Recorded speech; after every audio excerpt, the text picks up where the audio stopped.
Kaakibat ng pangarap ay ang pag-iinagpis, liwanag at kadiliman. Sa kadiliman ay paniguradong may nagtatangis, nagmamakaawa. Hindi na ako makapag-antay sa araw kung kailan wala ng kadiliman. Kaya sa aking mga kalaban, no limit ang ere. Ako si Jose, at ito ang kwento ng aking inang bayan. Hindi ba niyo batid na marami sa mga Indio ang mangmang? Padre Damaso, hindi rin ba ninyo batid na nasa tahanan tayo ng isang Indio? Mariupsatan mo si Kapitan Tiago. Ha? Matagal na ang pinagpalagay ni Tiago na siya'y hindi isang Indio. Inuulit ko, walang makakatalo sa kamangmangan ng mga Indio. Mga kaibigan, kinagagalak kong ipakilala sa inyo ang dahilan ng pagtitipong ito. Ang anak ng nasirang kong kaibigan, Crisostomo Ibarra. Kararating lamang po sa iyo. Gusto kong ipakilala sa iyo ang aking mga bisita. Ang aking pinsan si Isabel. Si Senyor Laruja. Si Padre Sibayla. Si Padre Damaso. Si Don Tiburcio.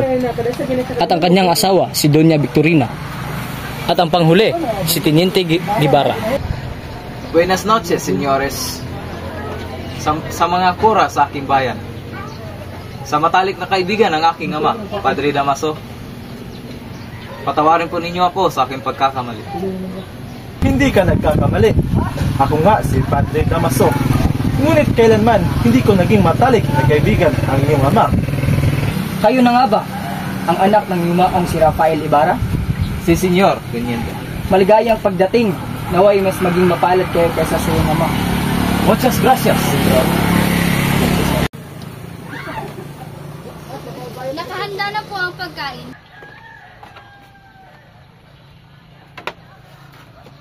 Senyor Ibarra, ano sa 7 taon ninyong pamamalagi sa ibang bansa? Anong pinakamalaking bagay ang inyong nakita? Nang natutunan ko ang kasaysayan, nalaman ko ang kalayaan o ang pagkalipin ng isang bansa, ang nagdidikta ng kasaganahan o paghihikaos nito. Nagawa mong lustayin ang iyong yaman para lamang diyan. Wala ka na bang nakita ang mas mahalaga? Isa kang bulag. Kahit ang isang batay alam yan. Nagpapasalamat ako at palagay ang loob ng dating kura sa akin. Perdon, Senyor. Sinasariwa ko lamang ang mga alaala ng aking kabataan. Nang kayo'y madalas na magtungo sa aming tahanan upang makisalo sa aming hapunan. Naway pagpamanin niyo ako. Galing ko lamang sa mahabang biyahe at may aasikasuhin pa ako bukas. Para sa Espanya at Pilipinas. Huwag ka munang umalis, darating si Maria Clara. Bibisitahin ko siya bukas. At sa ngayon, may gagawin pa ako. Hijo de Peras, nakita na ninyo? Ganyan ang nangyayari sa kabataan ito na padala sa Europa. Nagiging mayabang at mapagmataas. Kaya't nararapat lamang talagang ipagbawal na ang pagpadadala sa mga kabataan sa Europa.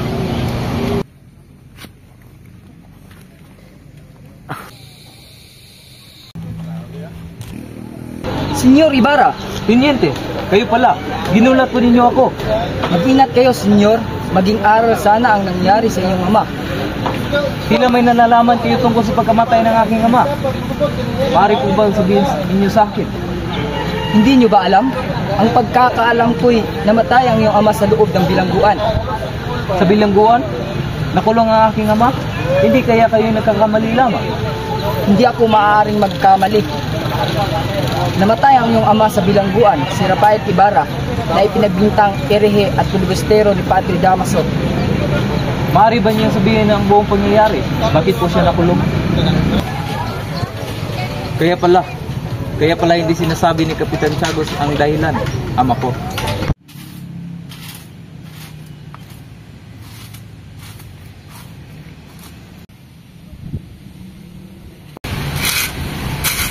Magandang araw po, Tia Isabel. Magandang araw din sa iyo, Inho. Nandito po ba si Maria Clara? Maupo ko na lang muna at natawag.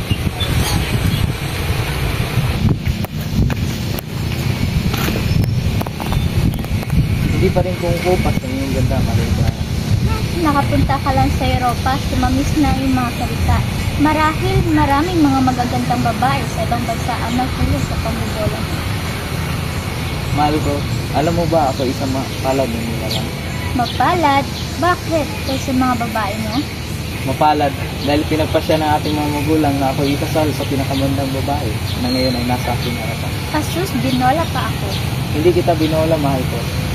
Isinumpa ko noong sa harapan ng pumanaw kong ina na wala akong ibang iibigin at kaliligayahan kundi ikaw lang. Ako man hindi makalilimot kailanman. Tinayuhan ako ng Padre Confessor na limitin na kita. Ngunit iyon ay sadyang imposible. Labis akong nangulila sa iyo, Maria. Higit ako nangulila kay Sotelo. Patawarin mo ako kung ako'y magpapaalam na. Kailangan ko nang pumunta sa San Diego dahil bukas ay araw ng mga patay. Hanggang sa muli, mahal. Sandali!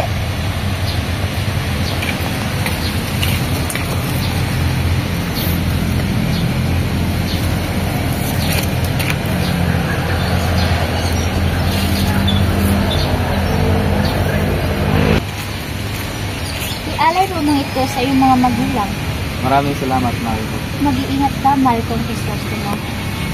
Si Kapitan Tago po napagawa ng krus para sa puntod ng inyong ama, Senyorito.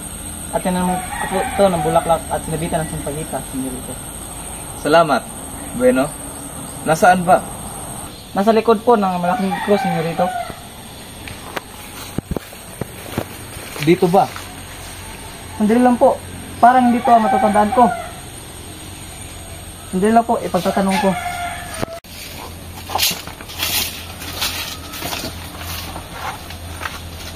Alam mo ba kung saan ang malaking cross na itinirik dito? Ay, yung malaking cross, sinunog ko na iyon. Ano? Bakit mo yung ginawa yun? Napag-utusan lamang ako ng malaking kura. Ano ang ginawa mo sa bangkay? Napag-utusan lamang ako ng malaking kura. At iyon naman itong ginawa. Huwag po kayong masyadong magalit, senyor. Masyadong mabigat ang bangkay at umulan pa ng gabing yun, kaya itinapon ko lamang ito sa ilog. Itinapon? Isang kabaliwan ang iyong ginawa.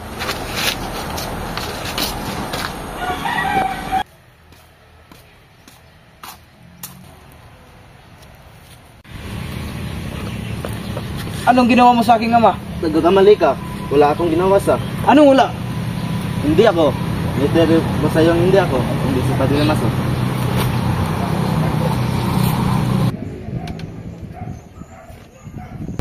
Magpahinga na muna tayo, Crispin. Magkano ba ang kita mo ngayong buwan, kuya? 2 piso. Bakit ba? Nais kong bayaran mo ang sinabi nilang ninakaw ko. Baliw ka ba, Crispin? Di ba't 2 unsa ang binibintang nila sa'yo? 32 piso. Kahit 1 taon ko pang magtrabaho, hindi ko mababayaran iyan.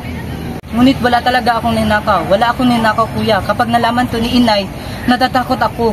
Mabuti ba talagang nagnakaw na lang ako? Sa gayong maaamin ko na ako nga talaga ang nagnakaw ng 2 unsa.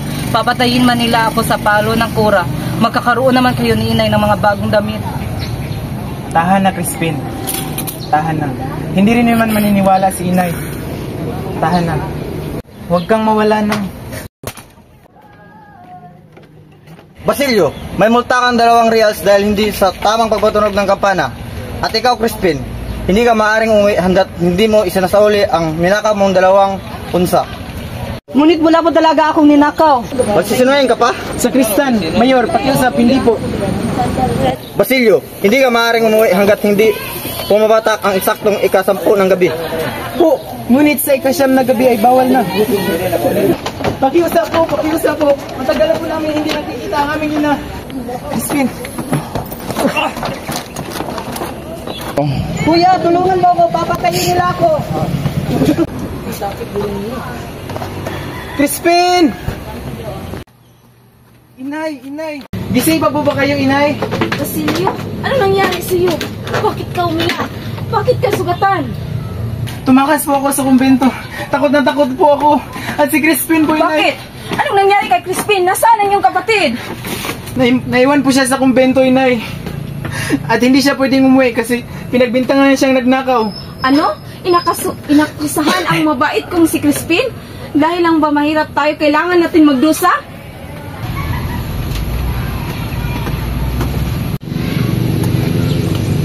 Para saan ang mga yan, ate? Para sa kura, nais ko po sana siyang makausap. May sakit ang kura ngayon. Tungkol saan ba ito? ilang araw na po kasing hindi umuwi ang anak kong si Crispin. Crispin, kung ganun, ikaw ang ina ng magnanakaw. Abay matapos magnakaw ng batang iyon ay tumakasi. Inutusan ako ng mga kura na magpunta sa kwartel upang isuplong. Sa katunayan, pumunta ng mga gwardya sibil sa iyong tahanan upang hulihin ang magnanakaw mong mga anak. Hindi! Hindi magnanakaw ang mga anak ko! Hoy! Inala mga magnanakaw! Huwag mo silang iyakan! Hindi magnanakaw ang mga anak ko! Wala kang mapapala sa kanila dahil nagmana sila sa kanilang ama! Wala kang mabuting na ituro sa kanila!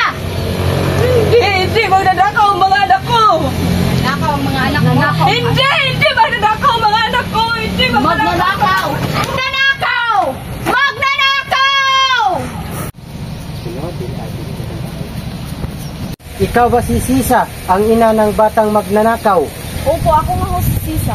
Pero hindi magnanakaw ang mga anak ko. Huwag mo nang ipagkaila. Kung ayaw mong lumalaba ang sitwasyon, sabihin mo sa amin kung saan mo itinago si Crispin. Senyor, ilang araw ko na pong hindi nakikita si Crispin.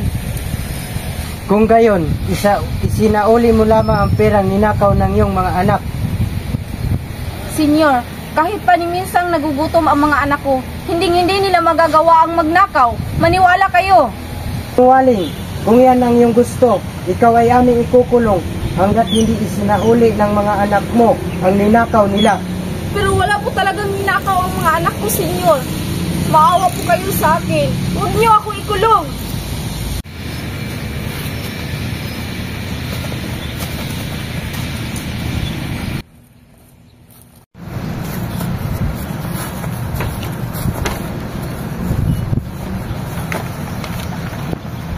Mabubulok ka sa bilangguan hanggat di ka nagsasabi ng totoo. Senyor, maawa kayo. Huwag niyo ako ikulong. Ilabas niyo ako. Senyor, maawa kayo. Senyor, maawa kayo. Senyor!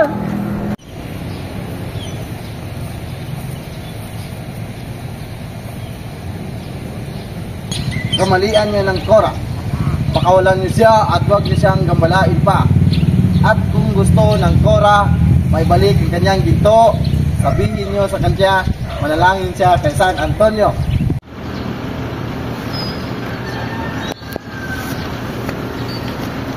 Umalis ka na dito. Wala nang magpapakain ng gobyerno sa'yo.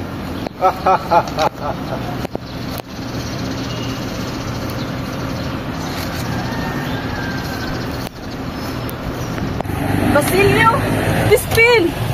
Mga anak ko! Nasaan kayo? Crispin! Basilio! Nasaan kayo? Crispin! Ito ay damit ni Basilio. Dugo? Bakit may dugo ang anak ko? May sugatan ang anak ko? Bakit?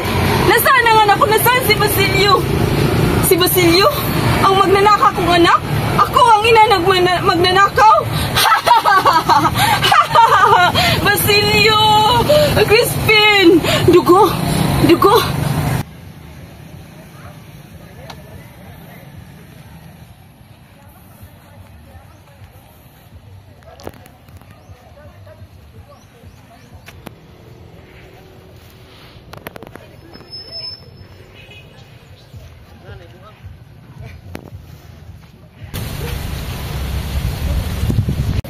Magandang araw po, Tandang Tasyo. Nais ko po lamang humingi ng payo ukol sa pangarap ko magpatayo ng paaralan. Akong gayo'y mali ang napuntahan. Dapat ay sa kora, kapitan o sino mang mayaman sa bayan kasamangguni. Mali ang ipapayo nila sa iyo, ngunit hindi nangangahulugan ito ng pagsunod. Sundin mo lamang ang kalang payo at iayon mo ang iyong gawain ayon sa iyong pinagsanggunian. Maganda sana ang iyong payo, ngunit kailangan ba mabahiran ng kasinungalingan ang katotohanan?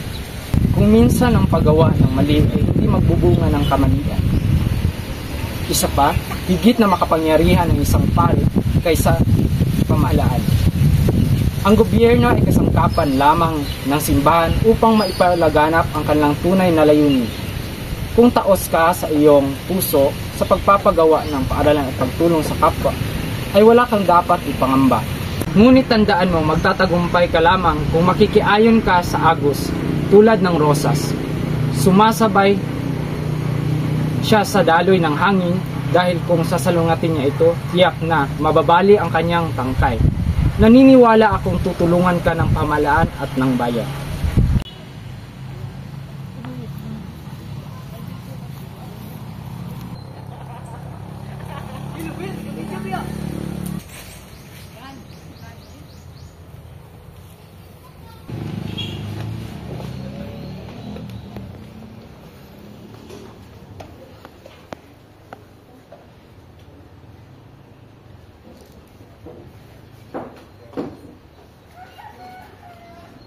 At higit sa lahat, hindi natin dapat pinapanigan ang kumakalaban sa simbahan.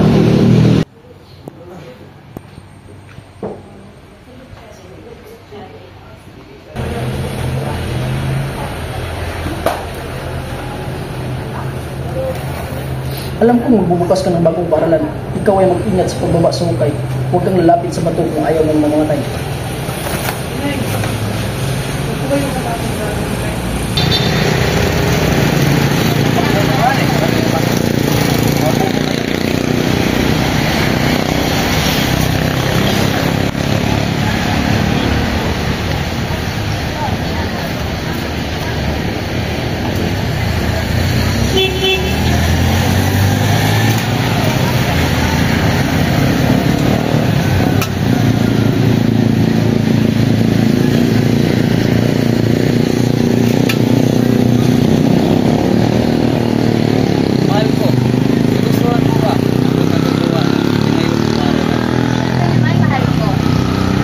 Lamang niya ako binatin sa aking pagdating.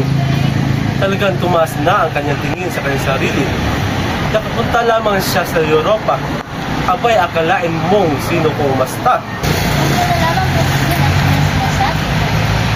Kung alam mo lang kung gaano ako nagtitipid sa Korea. Katulad rin siya ng kanyang ama. Akalain mong isang disente, ngunit hindi rin marunong gumalang sa batas ng simbahan. Patawarin mo ako, Maria Clara, pero hindi ko na ito matitiis pa. Tama lamang na siya ay pinarusahan na mamatay sa kulungan at hayaan ko kayong isuntuin ako. Ngunit, huwag mong babastusin ang alala ng aking ama. Maglulus dili ka, Bara. Alagad ng Diyos ang kinakalaban mo. Alagad ng Diyos? Paano yun nasabing siya alagad ng Diyos? Ang taong ito ang nagatin sa aking ama sa kabiguan na naging dahilan ng kanyang pagkamatay. At ngayon, nagawa pa niyong bastusin ang alala nito? Ganito ba ang gawain ng isang alagad ng Diyos? Krisostomo, pakiusap, alang-alang man lamang sa akin, huwag mong saktan si Padre Damaso. Maria Clara, kung hindi lamang kita mahal.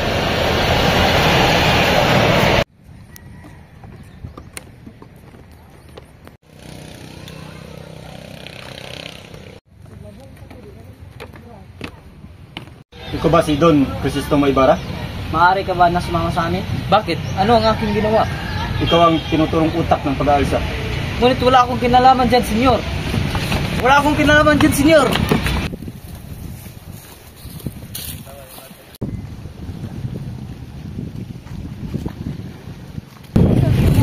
Marco, tinulungan ako ng Elias ng mga katanga. Hindi masama ang loob ko sa'yo. Patawarin mo ko dahil kailangan ko nang lumayo sa iyo sa lugar na ito. Hindi ka dapat humingi ng tawad. Mag-aaral lang sa akin pag nalaman mo yun. Nalaman ko ano? Ang tunay kong ama ay pinagsusama ng kapal na dami. Paano? Lagi mo tandaan, nasaan ka nga. Ikaw lamang. Maraming salamat. Paalam, Marco. Elias, saan tayo tutungo? Nasa isang kaibigan ko sa Mandaluyong, senyor. At pagkatapos, buhay pa rin matahimik sa ibang bansa. Babalik ko po ako sa labi ninyo. Yun ay nasa puno ng balitik sa puntod ng aking mga ninuno. Nasa ibang bansa ang kasayan mo, senyor. Ako lamang? Hindi mo ako sasamahan at magturingan tayo para magkapatid? Para saan pa? Para makabawi ako sa mga kasalanan ng aking ninuno, sa iyong pamilya. At para makabawi ako sa iyo. May pararating. Magtago tayo gamit ang labi.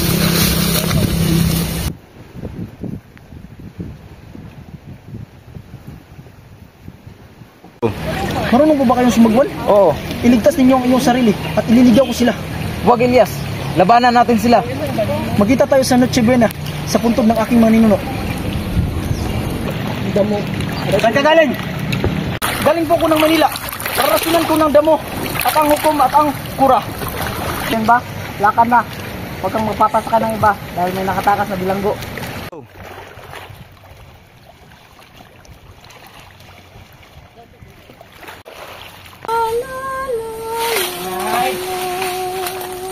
Inay! Inay! Sino ka? Inay, si Basilio po. Anak niyo, Inay. Wala akong anak. Hindi kita kilala. Inay! Inay, wag po kayong matakot sa akin. Ako po ito, anak niyo. Basilio? Oo, ako nga po, Inay. Anak ko! Anak ko! Inay! Inay! Inay! Inay, bakit niyo po ako iniwan, Inay? Inay! Inay!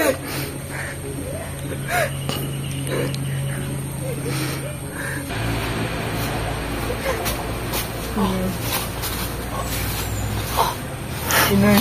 Iyo, siya ba kayong ina? Ako'y wala ng lakas para tulungan na mailibing ang iyong ina. Malapit rin naman ang oras ko.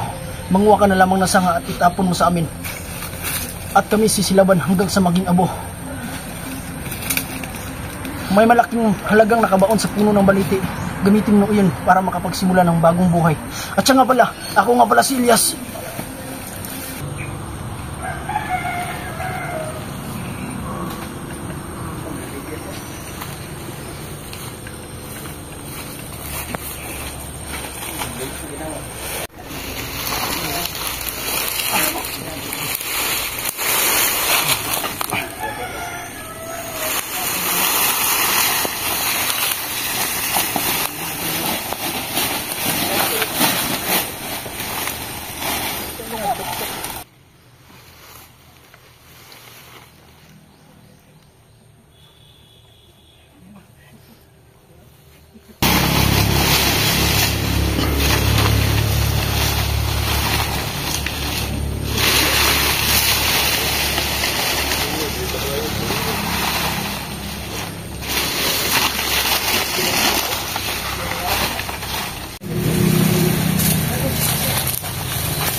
No, tila ikaw ay naniligaw. Ngayon lamang kita nakita sa lugar na ito. Sino ka at ano ang iyong pangalan? Ako si Simon.